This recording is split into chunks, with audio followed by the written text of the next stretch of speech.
ये तिप्रासा के हाथ में बुबागरा दे के रहेगा। 6 तारीख को बहुत लोग आएगा थांचा तोड़ने के लिए।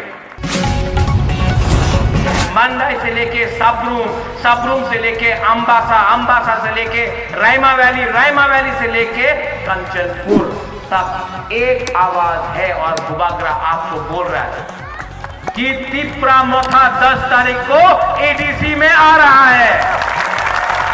ये थांचा को कोई नहीं तोड़ सकता।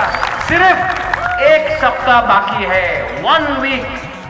ये 1 सप्ताह में ये लोग सब चीज करेगा। प्रद्युत माणिक्य ने एक वचन लिया है, प्रद्युत किशोर विक्रम माणिक्य ने एक वचन लिया है कि ये तिप्रासा के हाथ में बुबागरा दे के रहेगा। 6 तारीख को बहुत लोग आएगा थांचा तोड़ने के लिए। बुबागरा आपको चौक नहीं देगा, इतना रंग नहीं है आपको देने के लिए बुबागरा के पास। लेकिन बुबागरा आपको एक चीज दे सकता है जो 70 साल से ये लोग ने नहीं दिया है, आपको अपना हाथ दे सकता है।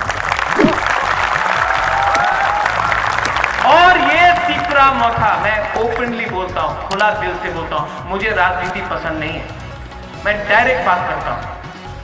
जी हाँ,